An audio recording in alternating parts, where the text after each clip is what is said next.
great to see a few familiar faces and some new ones for the tasting this evening. So welcome to everybody and welcome to the Malbec tasting. Just before we start, as always, I'll introduce the United Cellars team before our guest expert this evening. So as always, we have Jane Moore, our head of events. Welcome, Jane.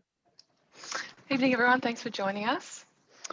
We've got Alistair Cooper, Master of Wine. If you guys aren't too familiar with Alistair, he writes for Jancis Robinson and is a regular contributor to Decanta, in which he writes primarily on wines from South America. So really excited to get his insights in the Malbecs this evening. Welcome, Ali.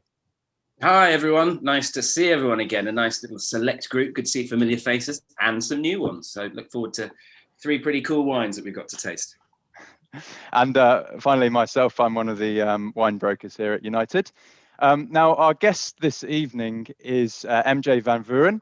MJ is a wine and spirits professional working at Moet Hennessy, with experience across multiple parts of the industry, including, actually, I was interested to find out, MJ, some winemaking experience at Petaluma. So that must have been an interesting experience. He's also a Master of Wine student and knows our buyer, Mark, pretty well. So really excited to get your insights onto the Malbecs this evening, MJ. Thank you very much, and thanks for having me. It's really fantastic to be a part of this ahead of World Malbec Day. Fantastic. So we go over this every tasting. If you've come along to a few, this I'm sure is getting quite boring, but again, it's your chance to win a $50 credit for your next purchase at United. So of course, it's the Wheel of Wine quiz. So between each wine, we'll launch a quiz question. All you need to do is text in to the number on the screen with your name, email, and the number of the answer that you've chosen. An incorrect answer gets you 1 entry into the Wheel of Wine. A correct answer gets you 3. So it's all to play for. And at the end of the evening, we'll draw the Wheel of Wine and it's your chance to win that $50 credit. So good luck with that. As I say, comments, questions, tasting notes are always very much welcome. You can either use the chat box to get a question in or a piece of feedback in. Alternatively, we'd love to open up some dialogue, so feel free to unmute at any time. There'll be a chance for question and answers between each wine. So we'd love to get your feedback with regards to those. Now, I'm sure everybody's excited to get into the Cantina. It's one of my favorite wines, and I'm super excited to get Ali's thoughts on this one. So I'm going to hand over to Ali to introduce the Cantina. Brilliant. Hi, everyone. First of all, I hope you've all opened the wines, poured the wines. I opened all 3 wines last night to do a little bit of research, and I managed to save some for this morning to taste with you all. I'll give you, I think, good to have a little bit of history on Malbec. So I'll just do a very brief introduction to the Great Malbec, seeing as we're here for World Malbec Day. So Malbec, it's a wonderful, emblematic South American superstar, but of course it's not actually originally an Argentine or South American grape. It's a French grape variety. Like many great things in the world, they originate from France. It was once the most widely planted grape variety in the southwest of France, and its home is in Cahors, where it makes these rustic, dense wines called black wines. It was also a very important grape variety in Bordeaux, but it wasn't replanted after the Great Freeze of 1956, which devastated the Bordeaux vineyards, and it wasn't replanted because it is susceptible to frost. Going off track a little bit now, I think it's worth saying, because we're all wine lovers here, I don't know if you've heard over in Australia about the terrible losses that have happened in France. In the past week, we've had terrible frosts, and certain parts of France, the Rhone Valley, have lost up to 80 to 100% of their crop. So Côte Rôtie looking at almost all losses. So just a bit of a sidetrack there, but just worth noting how fragile the wine industry can be sometimes and dependent on weather. Anyway, back to Malbec. So in Cahors, it makes these rustic, dense wines, but it found a new home in Argentina. It went over there in about 1850, 1860. And we think that there's a slightly different strain of Malbec over there that's been lost in France. It's got smaller berries. It's got tighter bunches. It has much more concentration, and it loves the fact that it's warm in Argentina and in its home of Mendoza. And it is warm. I lived there for 3 years in Mendoza, and it really is very, very warm. And we'll talk a bit about warmth and how to mitigate that a little bit later. So Malbec really has become super important because of this family Catena. So the Catena family originate from Italy.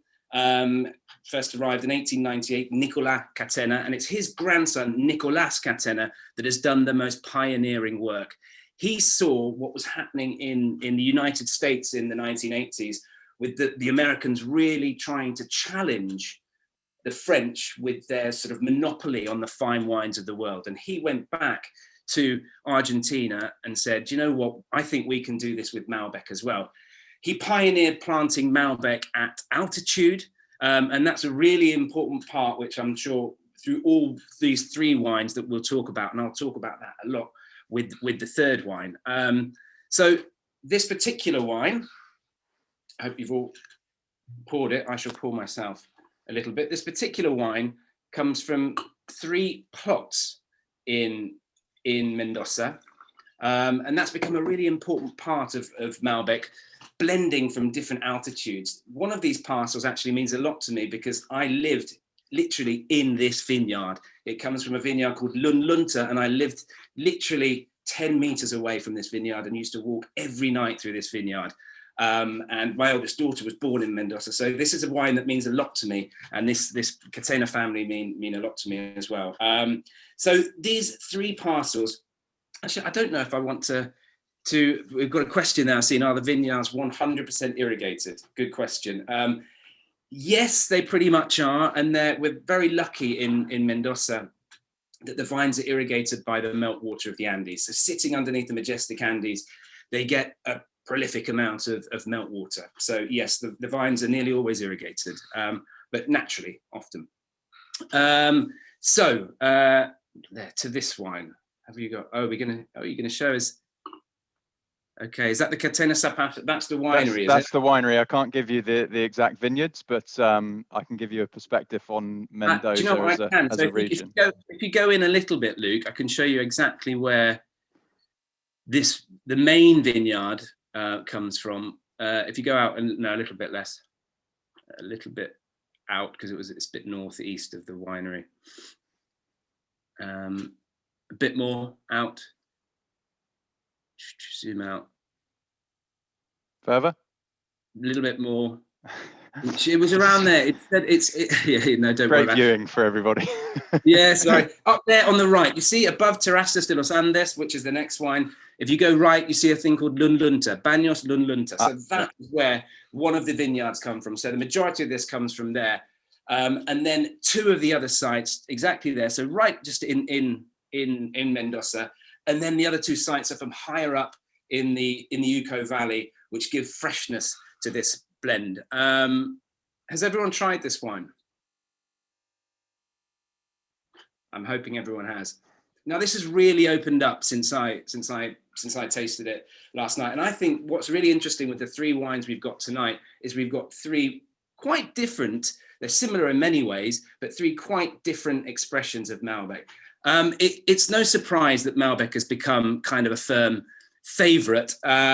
Its fruit profile generally can be from red to blue to dark fruit. And I think each of the wines we've got tonight will show those different styles of red, blue, and dark fruit. This one for me is kind of more on the dark fruit spectrum. And yeah, I don't want to give too much away about my thoughts on the other 2. It's a great variety, generally Malbec, that is rounded. It's plush. It has these soft, medium tannins.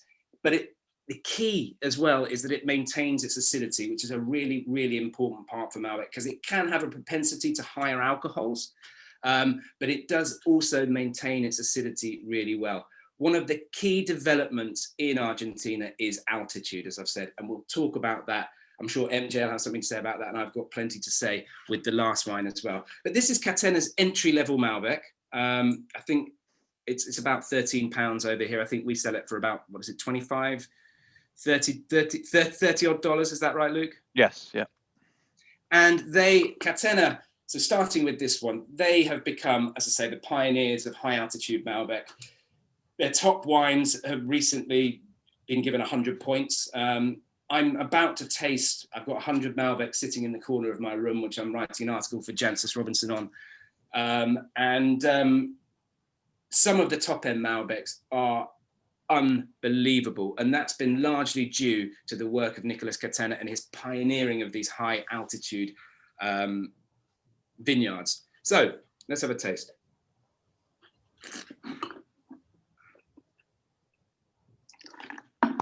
Yeah, as I say, this has really opened up last night. I could really get quite a lot of oak coming through on this, but that oak has really mellowed. But there's this dense, dark blue fruit coming through on that. There's a leafiness and a smokiness as well coming through on the palate, but there's real freshness and the tannins are very, very fine grained. So I'd love to open up to the floor and see what people have got to say about this wine or have any questions. Please do put your hand up and ask any questions. I can definitely pick on some people. I'd just like to ask a question to get the ball rolling, if it's okay, Ali. Like, is it simply terroir that creates, you know, the black wine of Cahors compared to these lovely kind of expressive wines in Mendoza, or is it winemaking at play as well? Could you comment on that? Yeah, good question. It's both, Luke. So terroir, yes, plays a huge role in it. Altitude, and actually Catena, the article I'm about to write for Catena really is exactly about Catena, is about that. So Catena have just done a study about the ability of Malbec to transmit terroir. So they did a big study in Argentina, and they've showed that through chemical analysis of wines that they can predict where they come from. So it's a very terroir specific grape variety. But the other key thing as well is that this is a slightly different strain that they've got in Argentina of Malbec. So there were dense black wines in Cahors, and I think that the cuttings that went over to Argentina were a specific clone that's since been lost in France. So this is a softer, juicier clone, but smaller berries, but real concentration as well. So a slightly different clone that isn't available in France, because I know Catena did a big study as well on planting clones that they'd taken from Cahors, and they didn't work as well as the vines that they've got that have adapted, because vines adapt over the years, over the centuries to their conditions. And I think Malbec has adapted to its home in Argentina. So those account for the differences. But winemaking, of course, as well will make a difference. Yeah.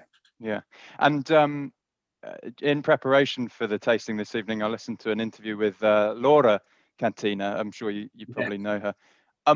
Absolutely amazing person. I'm sure you know far more than me, but a doctor. You know, she runs the winery itself. She has all of these relationships with the growers. She's a mum. You know, it's just incredible.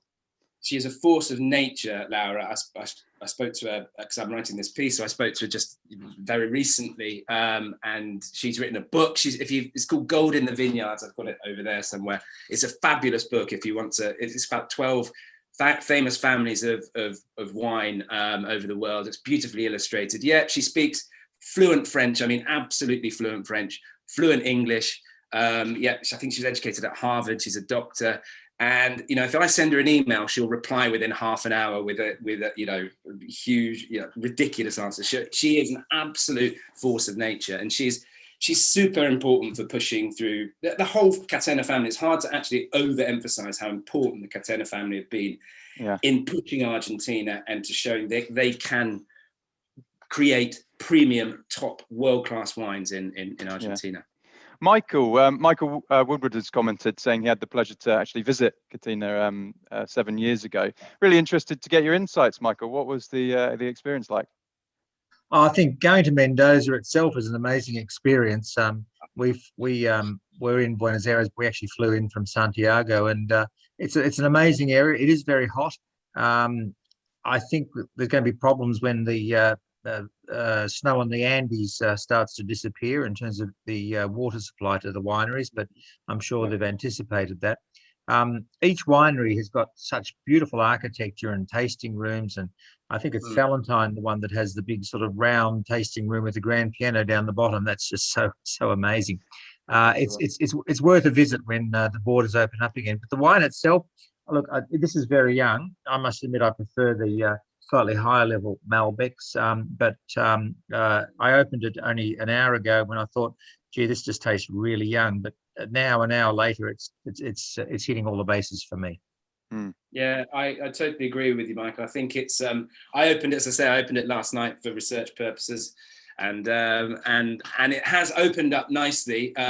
Opened up an hour later. When I first tasted it, it tasted super young. The oak was still there. The oak was still integrating. And you know, Laura's always said that this is a wine that can age actually for 10 to 20 years. You know, so I think even with their entry level stuff, they're making wines that can age really well. It is young, and I think you could put that in the cellar for 10 years and come back, and it would be a better wine even. Well, I'm hoping, Ali, you might be able to sweet talk Laura to send us some of the Argentino, which I believe is her top end wine.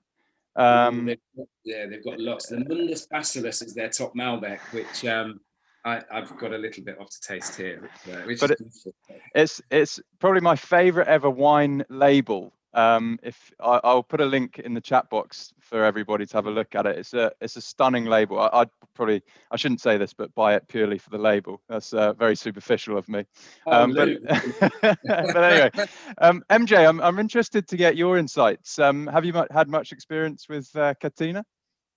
I think with Catena, from a Terraces point of view, we really respect it and their position in the Argentinian and the Mendoza wine industry. I think they're a phenomenal family and winemaking family with amazing heritage. And I think we can relate to the fact that Catena is really that pioneering of that high altitude viticulture and the Uco Valley. And it's something that with Terraces, we're really focusing on as well in the Uco Valley. So I mean, I've always thought when I look at the two wines together, maybe I'm going to Terraces a bit now, but I've always seen that Catena seems like that lighter, fresher style. And I think Terraces, we've really been focusing on that more elegant style in recent vintages. And I can talk to the 2018 vintage in a minute, but I think, Catena has always struck me about that freshness. And it's good, it's got that green element to it, but it's got that beautiful red fruit to it as well. So, a lovely wine, and you can definitely see the influence of high altitude and the Uco Valley, really. Yeah, I agree. And I've got to say, MJ, you're a brave man doing the MW. I don't envy you having got out the other end. But I bet that keeps you rather busy. Yeah, I think a young family, the MW, and work. It's a juggling act, but it's good fun. Well, good on you. It's great to hear. Fantastic. So I think it's probably time that we move into quiz question number 1. So start pouring the second Malbec, which is what are we on to? The second Malbec, that would be the yes, sorry, my apologies, the Cadasas. So what was Malbec's original name? Is it Uxorus, Cot, or Prasac? So 3 answers there. So just remember to put in 1, 2, or 3 with your name, email, and obviously the answer there.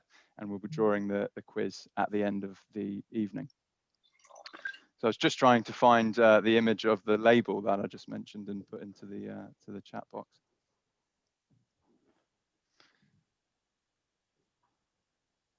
This is a tricky question. Without giving anything away, Ali, what are your thoughts on the gin? Well, I'm pretty sure it's been known as all 3 in different guises.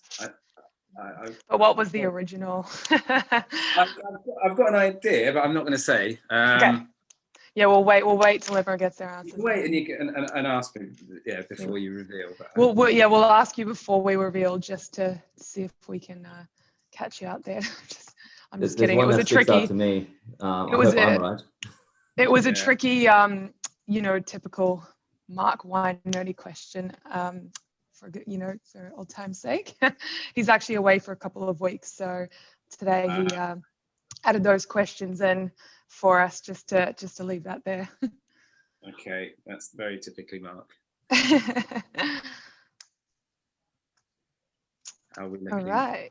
Maybe 20 more seconds. Get your answers in, everyone, and then yeah, we'll see if we were right.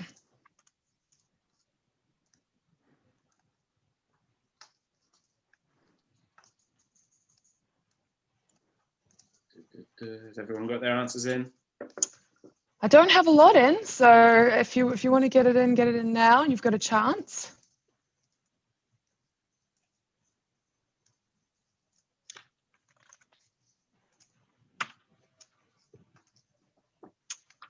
All right. When Jane came to me with this answer after doing a bit of research on Malbec today, I was like, I know it. It's the first quiz question that I've actually got right. And she was like, no, you're actually wrong. So, Go on, Jane. Okay. All right. I'm going to ask Ali first before I reveal the answer. All right, Ali, what do you think? well, the obvious answer is number 2, cot, because that's what it's known as in Cahors. However, I'm pretty sure it is also known as Pressac, and I think that was sometimes what it was called in Bordeaux, if I'm not mistaken. I might be wrong. And then I think it was also in the Loire. So I think it's known as all of those things, but I'd go with cot. So I kind of thought that was the answer as well, but cot and Prosecco apparently are still used, and Auxerrois was its original, according to Mark. They've got some Burgundian ties there, the Malbec does, and yeah, that was the original, but the other two are still used. So that's why it's kind of a trick question, because they're all Malbec. Yeah. But yeah, that was definitely a tough one. So I don't think anyone got it right. So everyone can feel good about that. And yeah. So MJ, when you're in the Master of Wine exam and that comes up, you'll be very thankful that we showed it to you. Yeah, thank you. I mean, if you could write an entire essay for me, that would probably also be better, because I think that's probably the main crux of it. But yeah, no, it's definitely a good one, a good piece of knowledge. Classic Mark, as you say. Excellent. So let's move into wine number 2, which is of course the Terraças, and I'm going to hand over to MJ. All right, thank you again. I wasn't sure if I should wear my my trusty Terraças fedora for this, but I think maybe I'll probably be too distracting, so I'll probably just take it off in case things really heat up at the end. I might do it for the grand finale or the final Kismet. But I think it's exciting to show this wine to you today, and I probably would start a little bit about the history of Terraças, a brief overview in that. The story of Terraças started around 3 decades ago, and it was actually Jean-Pierre Thibault from Chandon, the president of Chandon at the time, and Chandon started roots in Argentina in the 50s. And in the early 90s, he wanted to bring over a French agronomist and oenologist from France who was working in Napa at the time, called Hervé Bernie Scott, to really look at pioneering new spots to grow vines and viticulture, and to develop the still wine production side. Which would one day lead to Terraças.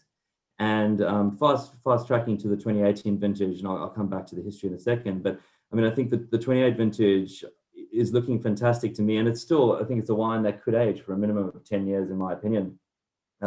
It's a blend of 100 different plots from our high altitude Malbec vineyards. It's 100% estate owned. We don't source any fruit from anywhere else or any other producers for our Reserva Malbec or above.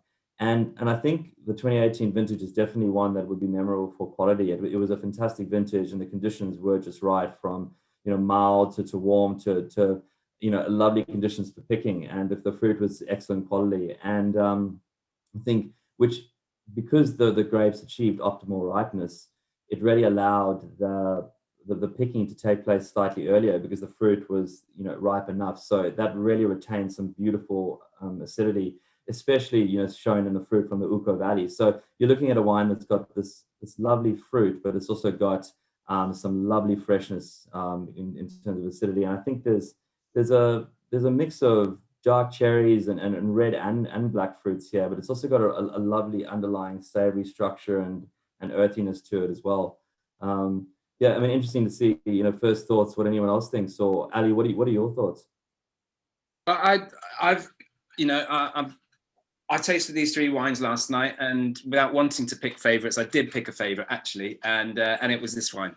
I thought this wine was showing beautifully, and I actually wanted to ask you if we had so mine doesn't say Reserva on the label here in the UK market, but it is the 18. It looks exactly the same. It doesn't say Reserva, and it's about the same price. I'm thinking it's the same wine, and from your tasting note, it sounds the same. It is the same wine for sure. I mean, for it might be market reasons why it doesn't have the word Reserva, but we start with terrazas at Altos del Plata, and then the Reserva is the mid-range there, which is the core of what we do with terrazas. And then you go to the high levels, the Grand Terrazas, Grand Malbec, and single parcel. And when I talk about the vineyards a bit more later, we can talk a bit more about that as well. I totally agree. I think what I loved about this is it's got this earthy character. It's got a slight smokiness to it behind it as well. And I got this definitely some sort of red fruits as well, this kind of leafy red fruit savory character as well, and beautifully fine tannins. What I really love about this is the tannin structure as well, and a really good expression. It feels more secondary, it feels more evolved than the Catena, which feels a bit young and a bit dense. This feels, dare I say, a little bit more sophisticated. And I say evolved in a really good way. It's got a long way to go. It just feels more settled and together, and those secondary characters are coming through, but smokiness behind there that I really love. Yeah, no, thank you. I think it's drinking beautifully, and I mean, we've been working hard on making the Malbec, because Malbec can be very juicy, very plump, and maybe even risky jammy, and a lot of Malbec in Mendoza is still planted probably below the 1,000 meter elevation in altitude, and we really think that to get the best out of Malbec, it's 1,000 meters altitude or above. And in recent years, we've been really looking at that more elegant style, and I think the 2018 hits the nail on the head. Absolutely. So just to look, I know we had Google Earth on earlier, and I think you saw Terrazas there, and Terrazas, the winery itself, is based in Luján de Cuyo, which is the northern region in Mendoza, and near the little town of Terroir, so just close to Catena. And just to talk about the vineyards, I thought it would be worth really talking about and having this map to encapsulate it all, because this map shows the 2 regions, the 2 valleys, Uco Valley and Luján de Cuyo, and it shows the 10 core vineyards that we use for terrazas. Which is very important, not only for our Malbec, but for our Chardonnay and for our Cabernet as well. But you can see there, I've highlighted in red the 6 vineyards that go into the Terrazas Reserva, and I can touch on which of the 3 vineyards that go into our Grand Malbec afterwards. But one vineyard really stands out in Luján de Cuyo. It's the Las Compuertas vineyard. So Las Compuertas is a sub-region, but there's a vineyard called Las Compuertas as well, which was first planted in 1929, and Hervé Bernie-Scott, when he was looking at new sites, discovered the Las Compuertas vineyard in 1992. And he was so impressed by the quality in regenerating this vineyard that he's actually used cuttings from that vineyard to plant in new plantings and new vineyards that Terrazas has acquired over time. And so that's almost the jewel in the Terrazas crown, and it brings some lovely plush fruit and beautiful silky tannins from Luján de Cuyo. And then you move on to the Uco Valley, which is further south.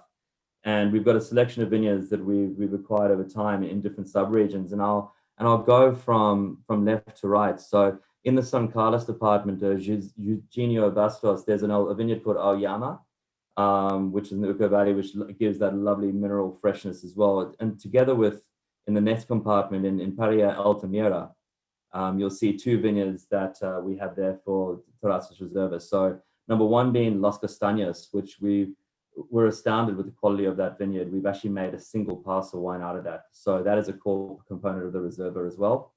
And then El Perejil, which means the rockiest, which is also a very stony, rocky vineyard with excellent drainage. So that's Paria Altamira. And then if you move slightly to the right on the screen, you've got a vineyard called Lican, which is in the sub-region of Las Chacayas.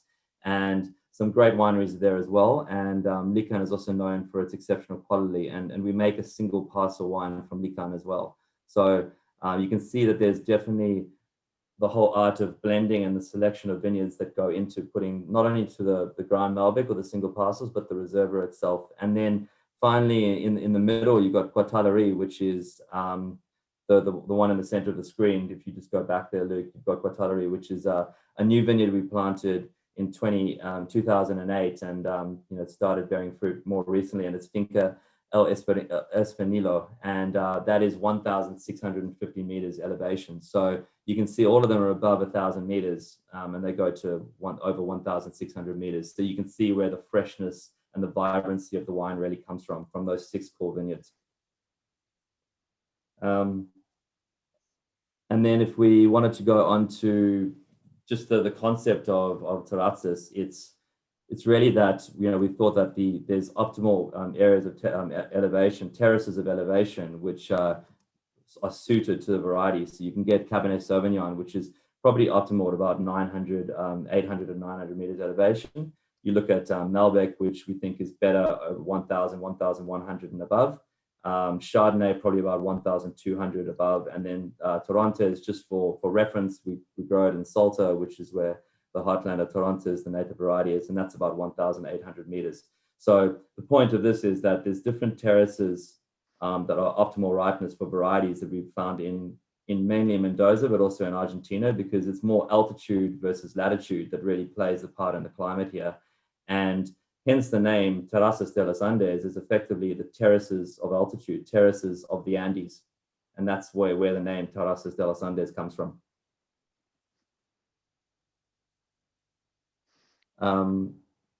And then this is just a slide or two about the history. I mean, the first vintage for terrazas was in 1996. And I mean, it was about after 5 to 7 years of exploration of new vineyards and, identifying the Las Compuertas vineyard and then exploring new areas in the Uco Valley that Terrazas itself was born. So a fairly young winery, under the Moet Hennessy umbrella, but it's got a lot of history, and I think it's rediscovering what Mendoza is about and pioneering new areas as well. And that's a picture there of an old Spanish wine cellar that Hervé fell in love with and redeveloped, and that's in Pedregal in Luján de Cuyo, where the winery is now situated.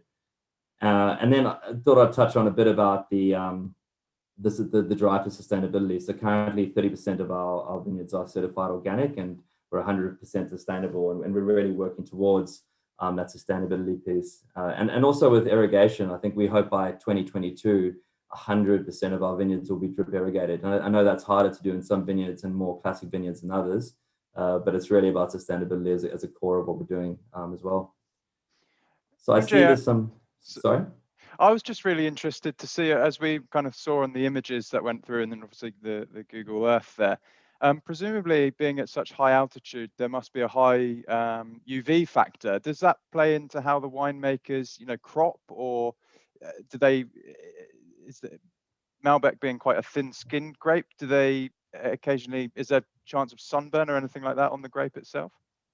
Yeah, I think so, definitely. I mean, but what saves it is the high diurnal temperature as well. So, I mean, you have that high UV, but you also have the cooling nights, which saves it. And I think that comes down to picking, or, I mean, you can use sunscreen for the grapes or other forms of protection, but I think that's where it comes into that precision viticulture term that's probably used quite often these days about managing those grapes in particular sites extremely well. And I think, I guess Ali could speak to that as well from his time in Mendoza and how they handle that. But it really is, I think, Terrazas, well, Mendoza is essentially, for all intents and purposes, a desert effectively, and it's saved by that high diurnal temperature, and it's also saved by the Andes, which provide the water for irrigation. And I do see Michael's comment about the Andes melt may be a problem in the next 10 years, and it could well be, but it's obviously heavily reliant now to help make viticulture possible.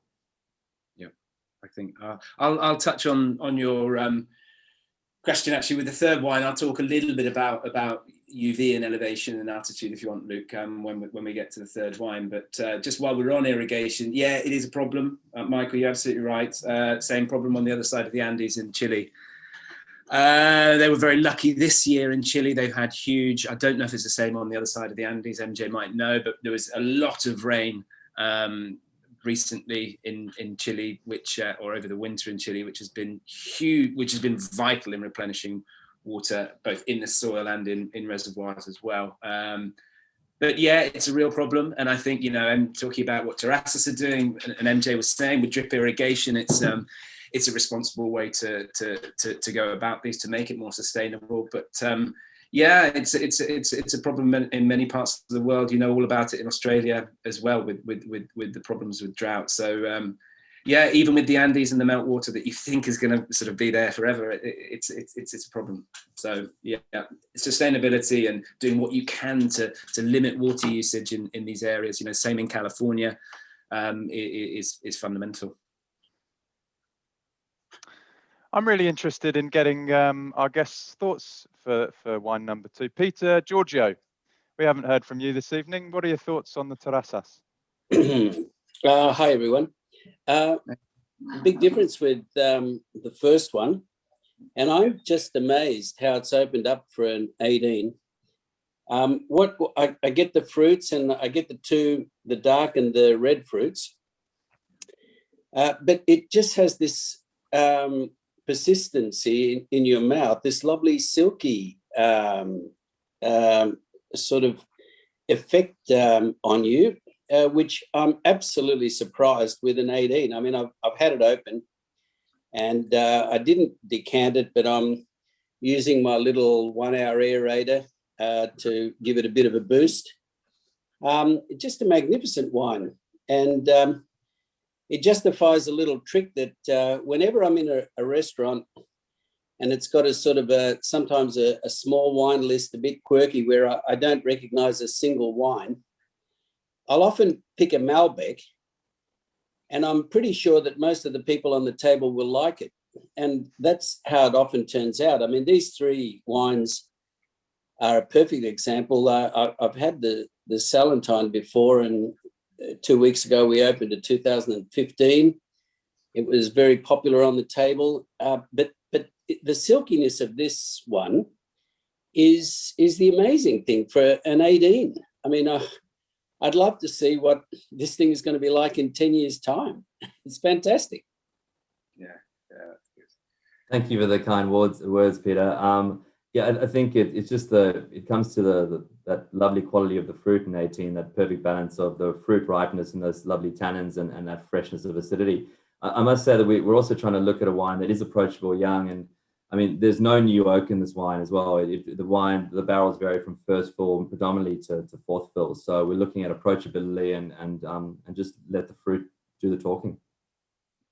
I think so on your point there, MJ, quickly before I forget, I think one of the real key drivers over the past decade, probably 15 years, probably not just in Argentina but globally, has been this toning down of new oak, and Argentina was really at the forefront of that heavy oak usage many years ago. And so many, nearly all of the wineries now, there's still some slightly traditional, dare I say it, wineries that are quite heavy on the oak, but that using much less new oak has been really important in driving this new style, as well as obviously the high altitude things. But coming back to your point, Peter, about choosing Malbec as a safe bet, I mean, it really is what we call it's a crowd pleaser, isn't it? As a grape variety, it rarely disappoints, and it's easy to understand why, because it does have why it appeals to both amateurs and enthusiasts as well, because it's got this lovely soft silky tannin profile a lot of the time,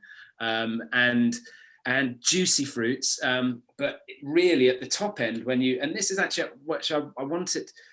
I'm a bit worried about Malbec. It needs to be careful not to be pigeonholed as just that comfy crowd pleaser, just to be, for people to understand that really actually it's not just a comfy crowd pleaser. It can make world-class wines, and that's what companies like Terraces, like Catena, like Salentine are doing as well. So I agree with you, and I think it's wonderful that Malbec does that. But also, everyone should realise, or will hopefully realise, that at the top end, it's capable of world-class wines, to rival the greatest Bordeaux's, etc. But yeah, it's a crowd pleaser, and good on it. I think it goes to Michael Woodward's point there, that he'd be interested in trying the top end to get an idea and a kind of idea of the benchmark for the region, which was a good point, Michael. Just jumping to another Michael, the Light family. Michael, you mentioned that your son in the UK is quite into his Malbecs. Have you been convinced? Have you been converted? Looks like you're on mute at the moment.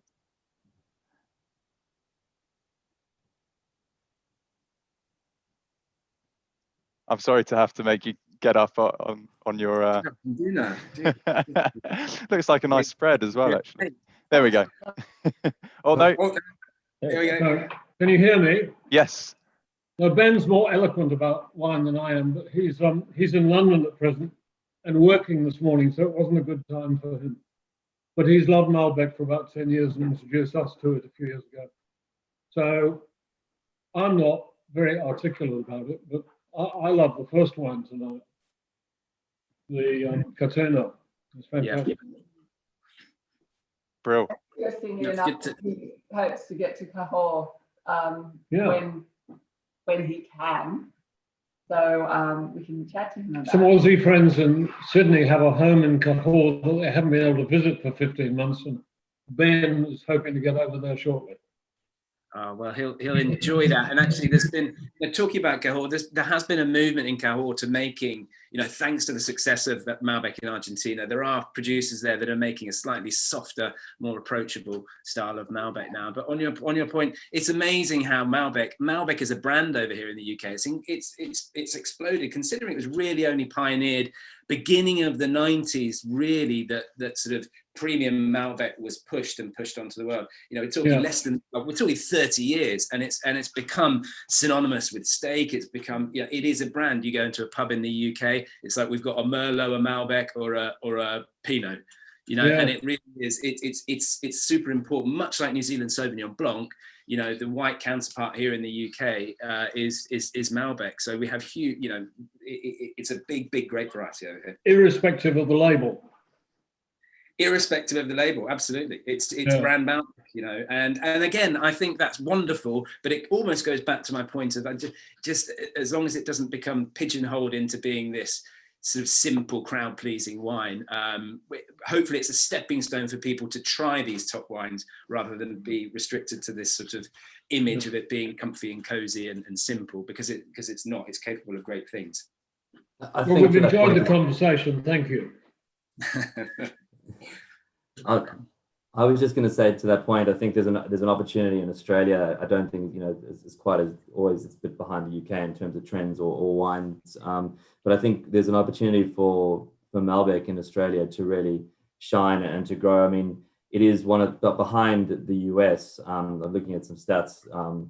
In that behind the US wines showing growth in Australia, I think Argentina has shown the second highest growth over the last few years, and Malbec has definitely been considered more and more as that number one alternative variety to go to if you don't want to have your Shiraz, your Pinot, your Cabernet. And I think there's a great opportunity to keep going with that. I mean, for Terraces and Moët Hennessy, one of our platforms that we have, which is a bit of fun, is called the Terraces, the beef wine program. And so it's working with our key on-premise partners to pair Terraces with a variety of different beef dishes, or even meat dishes for that matter. So, we don't want to get Malbec to be pigeonholed, but we also want to accentuate the fact that it is Argentinian. It is the signature variety that Argentina has done so well with, and also that it pairs beautifully with steak. So there's some great key selling points, which is just easy and I guess crowd pleasing to that extent as well. Yeah, I totally agree with you, and it's something I think we're going to look at with United. It's something we're talking about at the moment, about expanding our range and trying to push it, because I think you're absolutely right. It really fits the Australian palate as well. Yeah. So okay, what's happened here? Oh, I recognise this question. So we're on to quiz question number 2, which I'll read out. Before 1956, Malbec was one of the most widely planted varietals in Bordeaux. What happened to change this? Is it answer number 1, the arrival of the phylloxera louse? Answer number 2, a severe flood? Or answer number 3, a frost destroyed all the vines? So remember, 1, 2, or 3 with your name, email, and answer to the text number on the screen. Just going back to your point, whilst everybody does that, MJ, a nice little anecdote that turned me on to Malbec. I worked in a company, well, when I was back in the UK, I had a colleague who was really into tango, loved tango, would travel from Brighton up to London twice a week to do his tango lessons. And he did his annual pilgrimage to Argentina. every year to dance tango. And he came back and he said, I said, how was your holiday? And he said, Luke, I danced tango through the night. I ate amazing steaks and I drank way too much Malbec. How do you think it went? And I think that's probably that sold me on Argentina in general. It's a wonderful place. It really is. I was very lucky to live there between a few years in Chile and then over in Argentina, and that was back in 2005, 2006 when I was there. And I had the advantage of it being super cheap because it was after the tragic economic crash, and they've had another one recently. Argentina does seem to be. They've certainly inherited the Italian kind of bureaucracy and way of running things. But it's a beautiful, beautiful place. So yeah, and the Argentines are wonderful people. And despite the sort of checkered history that the Argentines and the English have, they're very, very welcoming of British people, actually, which you might not expect. There's some simple pleasures in life, I think. I think one of my fondest memories of Argentina and Terrazas is horse riding in the Uco Valley with a group of people from the company, and going through a horse ride through the vineyards in the Uco Valley, El Perejil vineyard, and then arriving to the base to have a beautiful asado barbecue, and just enjoying, again, it's horse riding, Malbec, and meat. So it wasn't the tango, it was the horse riding instead, but some beautiful things to enjoy. I'll stick to the horse riding with you. Sounds as well. Great. I don't know which would hurt my pride more, horse riding or tango. Probably both. Well, I'm pleased to announce that everyone was listening to Ali when he accidentally gave away the answer to this earlier in the tasting. So everyone got it right. So congratulations. Just a little test. No, it's not Ali's fault, but it's mine. But it's good to know everyone was listening. I just like to throw a test in there. Exactly. It's all very good to know that you're all listening and paying attention. That's wonderful. Thank you. Absolutely. Did you want to give us the answer, Jane? Yes. Well, you all got it right. So it was actually the frosts that destroyed the vines. Something cool that Mark mentioned to me was that actually because the Malbec vines, Ali mentioned it earlier, they're not very frost resistant, but yeah, the water in the vines and things actually, froze and expanded and destroyed the vines in that sort of way that I can relate when I was living in Canada and pipes froze sometimes in winter if you weren't careful.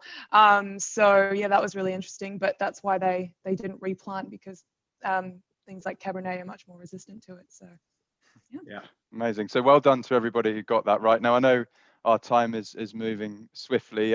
MJ, I should say thank you so much for presenting that one. Really, really appreciate your insights, and please feel free to stay on board and give us your insights into the Salentine. I'm going to move to Ali and we can look at the Bodegas Salentine. Yeah, obviously I'm aware we've been having lots of fun, so we've run over. So I'll just give a brief introduction to this and then touch again on the altitude issue that has kind of come up, and some of the points that Luke raised about how they cope with that. So I'll touch on that. But Salentine, I'm sure some of you are aware of. I know Peter just said he opened a bottle the other day, and we've done a tasting. We did a tasting last year where we talked about Salentine. This is an exclusively imported winery by United, and we've been working with them for quite some years, I believe. It again, along with Terrazas, Catena was the real pioneer of Malbec at high altitude, but not far behind were Terrazas, and certainly not far behind also was Salentine. So it's a Dutch-owned company that was founded in 1996, and I think Michael said he'd visited, and it really is. I went there when I lived there in 2000, it must have been 2003 that I went to Salentine. And it really is the most stunning winery. I'm sure we have a picture of the inside. The owner, the Dutch family, are very big wine lovers, obviously, art lovers and music lovers. So they've created a space in the winery where they have, here we are, said grand piano to host concerts. And I don't know, it might be pushing your limits, Luke, if you can go upwards, if you can sort of scroll, I don't know if you can with this, or you can scroll upwards. They call it the Cathedral of Wine because it literally is like an underground cathedral. and the acoustics are absolutely phenomenal. So they do host lots of concerts there, and it's one of those wineries that just blows you away when you go there. So yeah, if you do get the chance, go up there. It's not just about wine and then like they also have a hotel, they also have a restaurant and an art gallery there. So it's a place to go and unwind and spend a lot of time. But certainly one of the most beautiful barrel rooms that I've ever been into. Is someone off mute or is that? Sorry.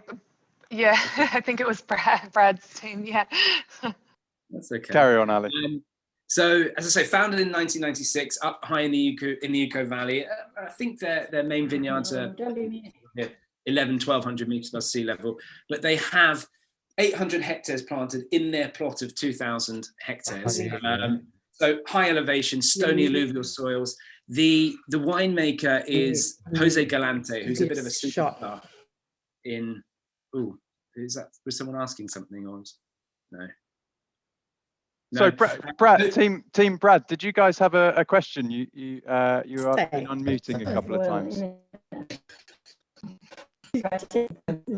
No. Press and hold the space key. Right, guys, I'm just going to keep you on mute and we'll crack on if that's okay. They're in trouble. Go ahead, Ali. Okay, cool. So yeah, winemaker Jose Galante spent 30 of his formative years at Catena, where he sort of cut his teeth and has been doing amazing things at Salentine. So I'm going to touch a little bit, obviously aware of time, and then we can talk about the wine on altitude. So why is altitude so important? And a point that Luke brought up about UV light being, what's the implication of that and how do winemakers go about it? So obviously MJ said as well, one of the key things, the higher that you go up with altitude, the cooler you get. So you're closer to the sun, but you get cooler nighttime. So you get this, what they call diurnal temperature variation, warm during the day and cool at night. And that means that you can retain the acidity and freshness in the grapes, because when you're down in Mendoza at 900 meters above sea level, and believe me, I'm having lived there in the summer, it is extremely hot in the evening still. But as you go higher up, and you're up at 15, 16, up to 2,000 meters above sea level, it's very, very cold in the evening. So obviously that helps you maintain your freshness. But this UV question is really, really important. So higher UVs mean higher concentration of pigmentation, anthocyanins, all those flavor compounds and all those color compounds are exacerbated because Malbec has its skin essentially creates a kind of what would you call it, sunscreen itself, and it concentrates all of those flavors. So the higher you go up, you tend to get these purple, inky, super dark colors. And how does that impact on winemaking? Well, so I'm saying all of the goodness of grapes, of red wine, comes in that skin. All those colors, those tannins, etc., are in that skin.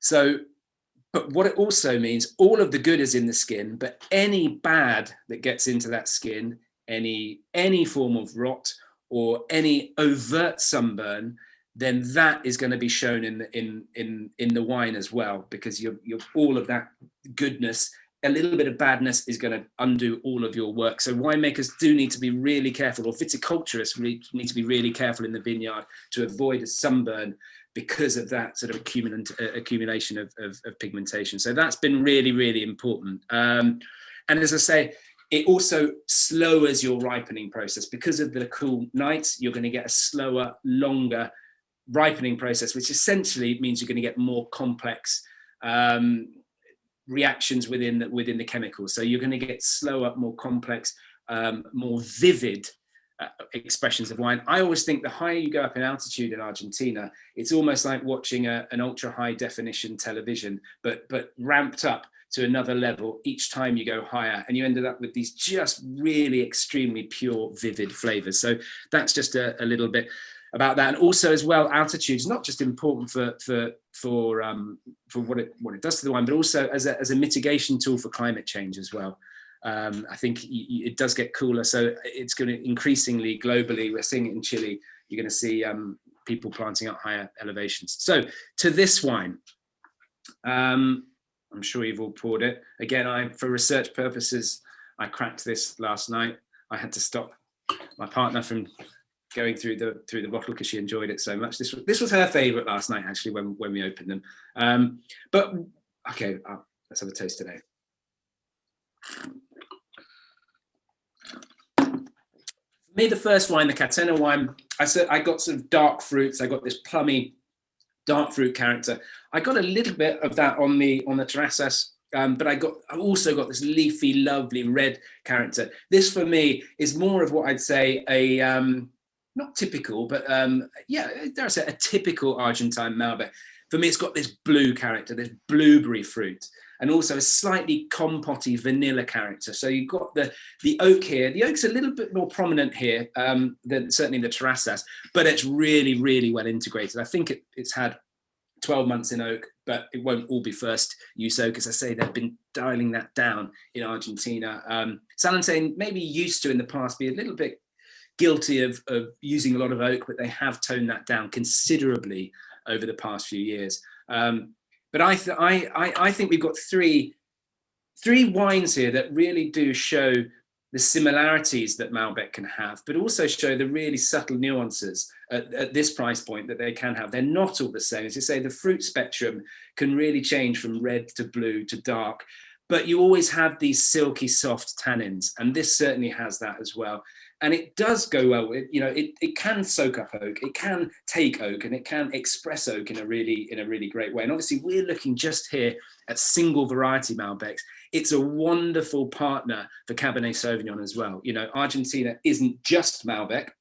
Some of their Cabernets and Cabernets blended with Malbec are arguably their finest wines. And that's another thing that the Catena do very well at the top end. They're Nicolas Catena wines, which are largely Cabernet with Malbec blended in as well. So Argentina isn't just a one-trick pony. It's important to say that. Their Cabernet Francs can be absolutely mind-blowing. But, it's Malbec Day, and Malbec is king in Argentina. But it's not the only thing that Argentina can do well. So I'd love to see your thoughts on this, because I think they're all quite different expressions. Ali, just for those, well, for me, what's the difference between a reserve and a barrel selection? Nothing. I mean, there's no official, and this is if you look at Spain being the obvious one, we all know what Reserva is. Joven with Rioja Reserva, Gran Reserva. You've got legal limits as to how long they have to be. 12 months aging in barrel, then 6 in barrel. It's in bottle and barrel. So in Argentina, in the New World, there's no. It doesn't mean anything officially. It's just their Salentine's way of that they will have in their bump and on their website what barrel selection means. And what Reserva means, but there's no legal implications with anything in Argentina as to what it equates to. Similar to Australia and New Zealand and things, reserve just means what the winery wants it to mean in terms of their reserve wine. Yeah, it's exactly the same. It's a way of premiumizing a wine, making it into tiers. It is. You're right, but frustratingly, MJ, and I'm sure you've come across this as well, and I find it a lot in Chile. You'll find certain wineries where their Reserva is kind of their entry level, and then you go up one and it's not called anything. It's not got Reserva. They use it as a marketing technique, yeah. They use it as a marketing technique to push their cheap wines because it makes it sound like it's better than it is, and that's I've long been quite a critic against that, because it just doesn't mean anything, and they shouldn't be using. Makes it hard for the consumer, yeah. Absolutely. Yeah, I think it does. But that's why we started mid-tier at Reserva, and we just went to Grand for our top tier, which that doesn't necessarily mean anything either, but it's Grand. It doesn't mean anything, but no, it doesn't mean much, does it? Exactly, but it sounds cool. It sounds slightly better than putting Reserva on your kind of entry-level cheapo wine. Let's see if we can get some tasting notes. Brad, we'd love to hear from you and your party there. What are your thoughts on the barrel selection? Well, we did have some technical difficulties there a little while ago, and we went off screen. But we love the look of the grand piano, but we couldn't hear any information on it. You're actually to 3 Malbec virgins here, and we've discussed the wines and we've loved them all, but each of us have loved different ones for different reasons. But That's the best result. Your turn, Phil. What do you think? So I'm with the last wine. I apologise, but I tasted licorice in it. I don't know why, but no oak. But I really enjoyed that. So yeah, that's my pick. And Tim. And very quickly, Phil had a packet of licorice all sorts before he arrived here. Mighty. It's taste buds.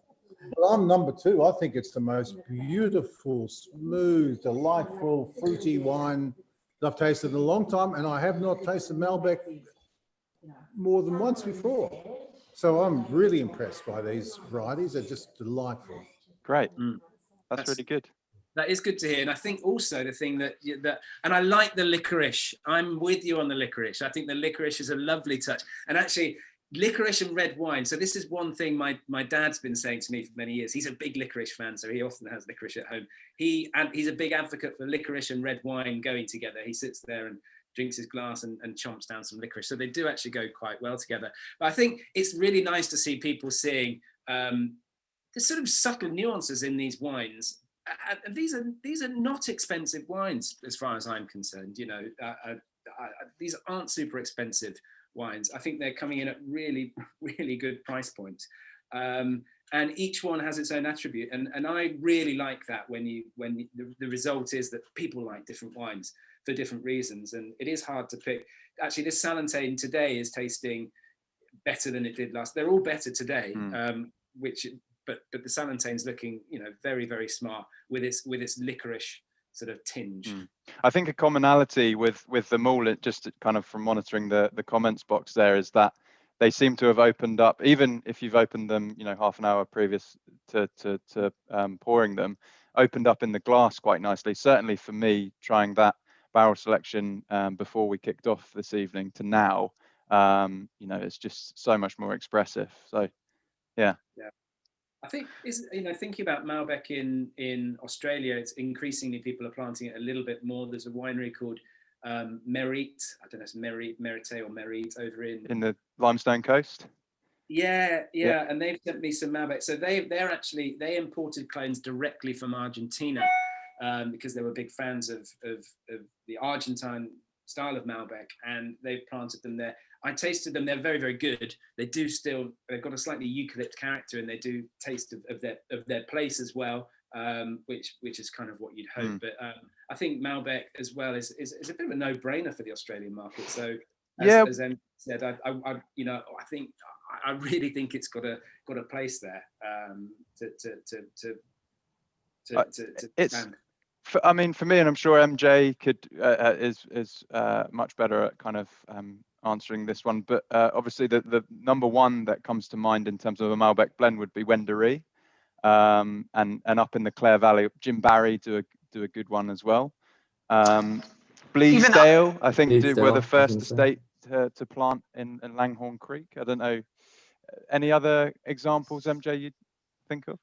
I think Petaluma does in their Project Co. They do a Malbec as well.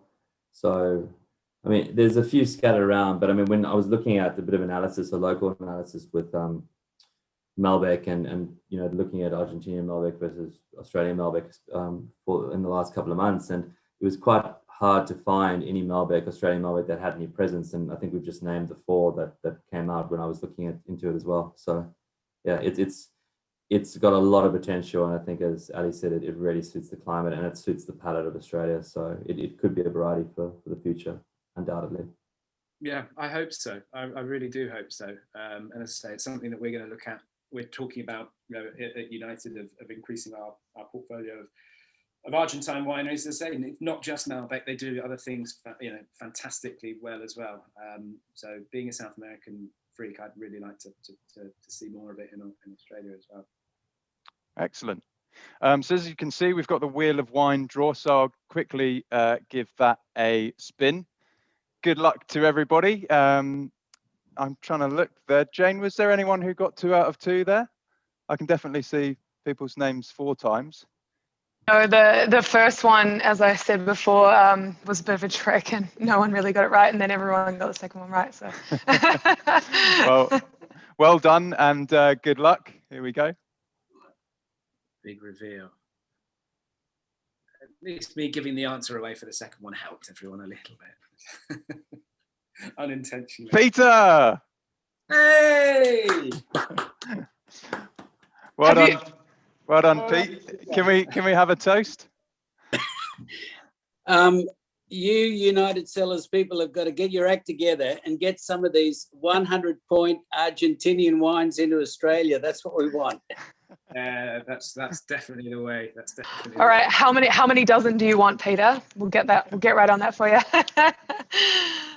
Awesome. I'm going mute now. I'll try and get United Cellars to try and see if they can take some of our Grand Malbec or our single parcel, Peter, and if you're interested in those. Yeah, perfect. I think Michael was interested as well. Yeah, maybe we could get Mark to well, you could give us some mates rates now, MJ, if Mark's buying them from you. I've got, as I say, I'm doing an article. I've got literally over there, I've got probably 100 Malbecs. I'll just show you the label of one that you should look out for. I don't want to favour wineries, but I'll show you.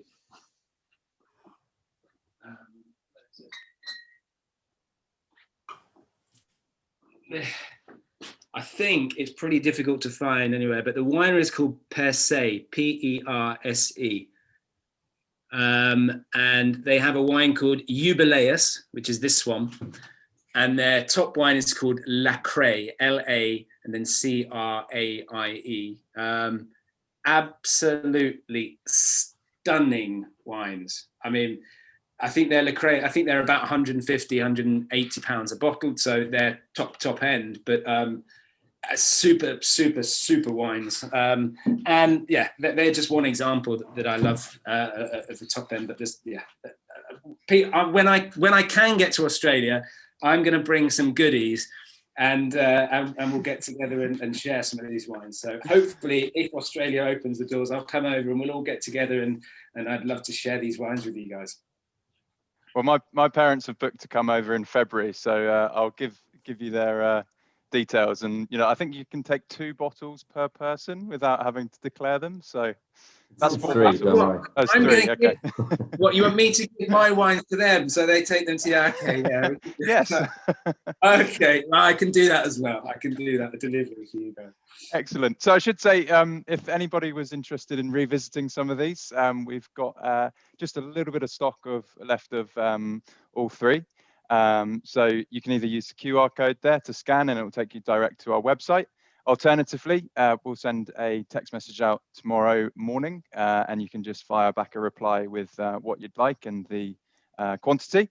So please let us know about that one. Moving on to cheap wines, cheap wines. I don't want to say cheap because that sounds like they're cheapening, but they are very, very good value wines. Looking at those prices, wow. I love the pitch, Ali. You're doing my job for me. It's brilliant. I'm being genuinely, tasting those wines now, and seeing as well as we've all seen how they've evolved. Over an hour, 2 hours. I've seen them evolve overnight. They might not make it to tonight to see how they evolve even further, but they're classy wines at that price. All 3 of them. Excellent. So as you can see, upcoming, we've got some really interesting online options moving into the end of April and May. Next week, a Tasmanian deep dive with Andrea, Master of Wine. We've got Andrea Spitka, I should say, Master of Wine. We've got Home is Where the Wine Is on the 6th, which is basically celebrating Mother's Day. And also I hear it's National Sauvignon Blanc Day as well. So that should be a lot of fun. And then on the 13th, we've got one that we've kind of touched upon in previous tastings that I think lots of people were interested in kind of looking into. The Loire Valley, doing an interesting deep dive on the 13th of May. So that should be really interesting as well. So if you haven't signed up for any of those, just let us know if you're keen, and we can get you a pack sent out for those ones. If you are also in Sydney and are keen to join us for some tastings face-to-face, we've got our Tuesday tutorial series happening. So on the 1st of June, we've got desserts and fortifieds. On the 6th of July, we've got natural and organics. And then finally, on the 3rd of August, we've got age in wine. And I know Michael, our cellar release manager, is pretty excited to be part of that one, which should be a really good one. Anything to add to that one, Jane? No, that's what we've got coming up in terms of our educational pieces. We do have a couple of dinners. I know Peter's coming to one of those, but we sold out, so I had to pull that one off. But if anyone's a Black Card member, then you would have gotten an email about a cool Black Card event that we have coming up in person in May, which is all about discovering new wines and what we like to call undiscovered gems. So kind of like today, really good value wines that you might not have tried before. So if you haven't received that email, just shoot me or Jane a message and we can send you some more details. But I think from all of the United Cellars team, thank you so much for coming. I should say, MJ, really appreciated your time this evening. So thank you so much for that. Thank you for having me. Ali, any final thoughts?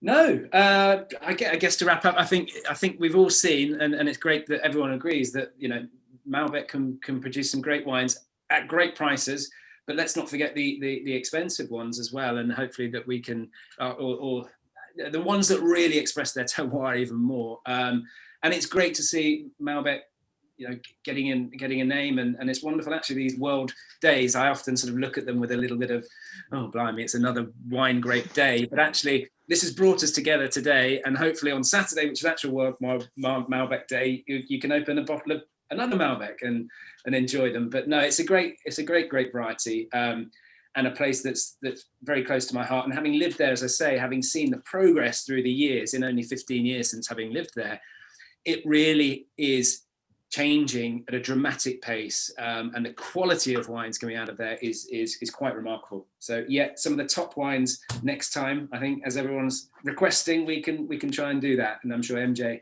can get us some bottles of top Terroir to throw into the mix. That'd be great. Yeah, absolutely. Definitely, we have the Salentine wine that we bring in is the Primus. Unfortunately, that's sold out, but we should be getting an allocation of that pretty soon. We actually have a container on the way that was delayed a bit, so didn't fit in with the timeline for this tasting. So that will be that is on its way.